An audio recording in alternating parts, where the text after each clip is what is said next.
panahong tag-init, ang lahat nagkukumahog mamasyal. E saan pa ba? E di sa lugar na malamig ang simoy ng hangin.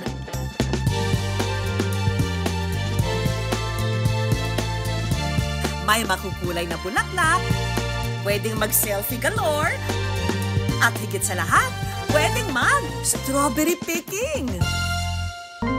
Pero teka, alam niyo ba kung saan ito? Alam na alam ko yan. Baguio yan, di ba? Pero kung pasyalan ala Baguio lang din naman ang goals nyo, sagot na ng good news ang lakwatsa. Talaga ba? Totoo? Walang joke? Ang nakilala naming working student na si Dana, paborito raw talagang puntahan ng Baguio. At isa na nga sa mga namimiss niyang gawin dito, mamitas ng strawberry. Sobrang busy ko po as a working student. Talagang hinahanap ko po yung mga ganitong place, ganitong na makakapag-chill po ako at ayun nga, may mga magagandang tanawin. Kasalukuyan na ngang in season ang mga strawberry ngayon. Ang kaso, pass daw muna si Dana sa Baguio trip. Ang pera niya kasi nakalaan daw para sa mga gastusin sa eskwelahan. Kaya naman ang good news namin sa iyo, Dana. Dadalhin ka namin sa lugar na malamig, sagana sa tanawin, at mga tanim. At higit sa lahat, may strawberry picking. Pero ang entrance fee, 120 pesos only. At ang biyahe, dito lang sa Silang Cavite. Pagpasok ko pa lang, talagang sobrang ganda na para sa akin ng place dito dahil talagang sobrang dami na akong nakikita na green things sa paligid-ligid, madaming mga flowers, madaming mga halaman, parang nakapunta ng Panagbenga Festival ng Baguio. Tiyak na mahahappy ka kapag nakita ang 180-degree view ng flower field. Pagpunta ko pa lang dito, talagang ginawa ko na puro picture, aura doon, aura dito. Lalo na yung lamig, parang Baguio na din. Ang 3 ektaryeng pasyalan, isa na ngang flower farm na binuksan noong May 2022. Ang pamilyang nagmamay-ari kasi nito, certified daw ng mga plantita at plantito. After pandemic, we decided to come up with this restaurant na ang tema niya is park, no? Para to give way din kasi during that time, yung mga tao ayaw ng mall, ayaw ng mga closed area.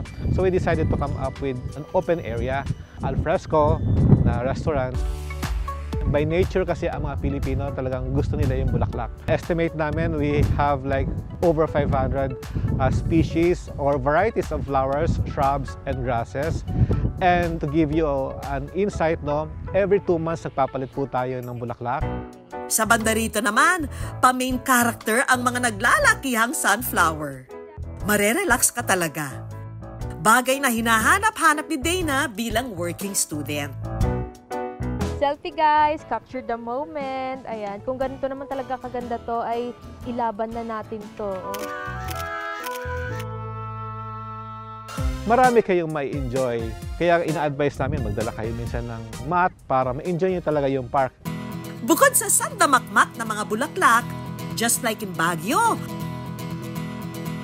pwede rin daw kayong mag-strawberry picking dito ngayong harvest season. Ang mga variety ng strawberries nila katulad din daw ng makikita sa Baguio. Pwede raw itong gawin kada weekend hanggang maubos ang mga bunga. Kaya si Dana, hindi na nagpatumpik-tumpik pa at nanguha na ng fresh strawberries.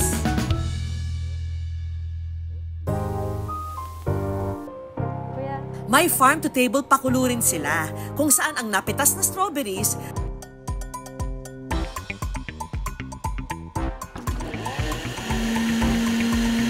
pwedeng gawing shake. Tikiman time na! Lasang Baguio strawberry din kaya ito. Grabe, ang sarap. Talagang lasang-lasa talaga yung strawberries dito. Hindi siya ganun ka-asim, tamang-tama lang yung tamis niya. Talagang super refreshing.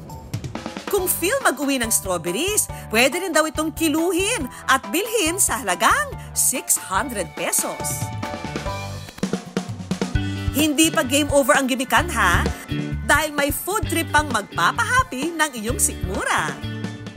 Good news dahil meron silang restaurant dito na naghahain ng mga putahing Filipino-Asian fusion tulad ng bulalo, Shanghai, fried rice at pinakbet.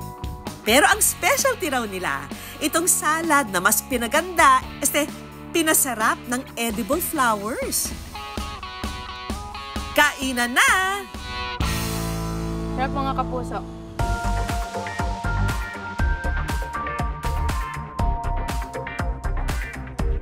Ang maganda pa dito, kumakain ka na, busog ka na, tapos makikita mo pa sa paligid mo na ang gaganda ng view, lalo na sa labas, puro mga bulaklak. Talagang gaganahan po kayong kumain. Ang kagandahan dito na address namin, ini-improve pa namin yung aming area para makapagbigay pa ng sobrang saya sa kanila. Itong si Dana, busy man daw sa pagiging working student, nakapag-relax at nakapag-chill-chill din. Super na-enjoy ko po, lalo na po yung lugar na ito. Talagang sobrang lamig, ang hangin. Feeling ko talaga nasa Baguio ako. And lalo na yung na-enjoy ko din yung strawberry picking.